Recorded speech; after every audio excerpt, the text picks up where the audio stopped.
Hi, I'm David Johnson, and the book that I'll be talking to you guys about today is The Crucible by Arthur Miller.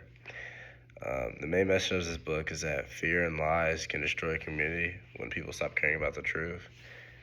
This story takes place during the Salem witch trials, where people are being accused of witchcraft with little to no proof. And once the town gets scared and people start believing the rumors, then that's when innocent people start getting hurt, which is not good. The first example that we see in this book is when Abigail Williams lies about what her and some girls from Salem were doing in the woods. And her and some girls were dancing in the woods, and they knew that they would get in trouble, but instead of being honest, Abigail decided to blame other people for witchcraft that weren't even a part of it. So this kind of shows that's a huge problem for the town. The second example was when the girls had pretended to see spirits in court, and and Abigail and the girls in court pretended that they were being attacked by Mary Warren's ghost, which is just not true. But because the people of Salem were already scared of any type of witchcraft, they believed that this was real witchcraft, and they thought Mary Warren was a witch. So that just made matters worse because that wasn't even true. So and the third example is when John Proctor refused to sign a false confession.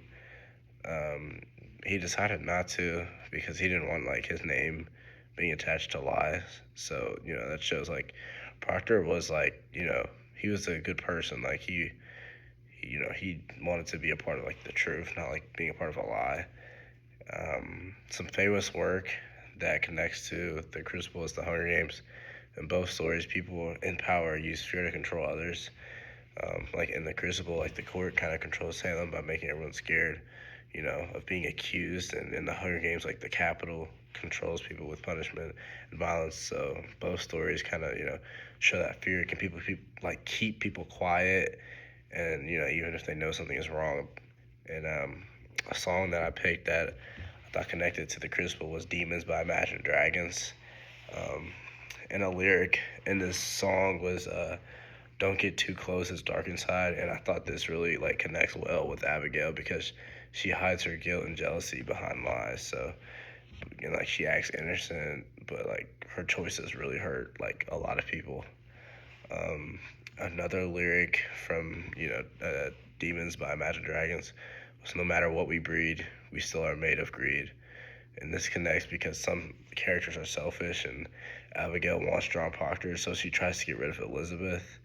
And Thomas Putnam also uses the trials to try to gain more land, and their greed makes the situation worse. So overall, the Crucible teaches that fears, lies, and rumors can ruin lives. John Proctor's choice at the end shows that telling the truth matters, even when it's hard. The book is still important today because false accusations and pressure from others can really hurt people. Thank you guys for listening.